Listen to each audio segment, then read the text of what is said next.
Kí ló ń ṣẹlẹ̀ sí arákùnrin yìí? Kí ló ń ṣẹlẹ̀ sí òṣèré yìí tí gbogbo wa mọ̀ sí Ibrahim Yekini ITELE? Kí ló ń ṣẹlẹ̀ sí i? Mo lérò pé púpọ̀ lára yín mọ òṣèré tí wọ́n ń pè ní Ibrahim Yekini ITELE. Gbajúgbajà òṣèré ni tó jẹ́ wípé ó ti ṣe díẹ̀ tí ó ti bẹ̀rẹ̀ iṣẹ́ fíìmù ní Yoruba movie industry.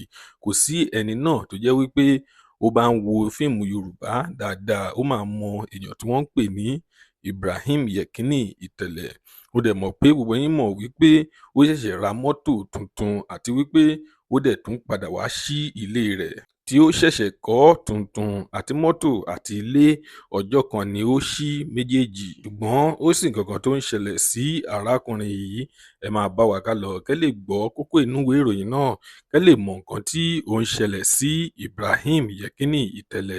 Tó bá jẹ́ ìgbà àkọ́kọ́ tí ẹ ń wo fídíò wa nìyí, ẹ jọ̀wọ́ ẹ tẹ subscribe button láti máa rí púpọ̀ lára àwọn fídíò wa wò.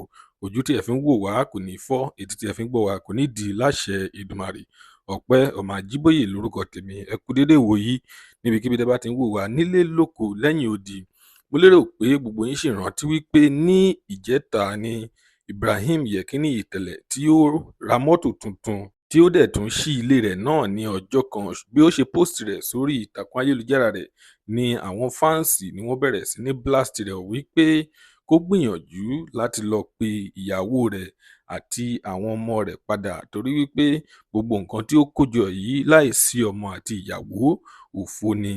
Ìjẹ́ ẹ rò pé ó yẹ kí Ibrahim Yekini ITELE kó padà lọ pe ìyàwó rẹ̀ àti àwọn ọmọ rẹ̀ padà? Nǹkan tẹ́ bá lérò ẹ tẹ̀ sí comment section ká lè sọ̀rọ̀ nípa rẹ̀. Lónìí a kò ní rí jù báyìí lọ. Tó bá jẹ́ ìgbà àkọ́kọ́ tí ẹ ń wo fídíò wa nìyí, ẹ jọ̀wọ́ ẹ tẹ subscribe button láti máa rí púpọ̀ lára àwọn fídíò wa wò. Ire lójú gbogbo wa máa rí o. Ó tún dọjọ́ mi, ọjọ́ rẹ̀ ó dìgbà.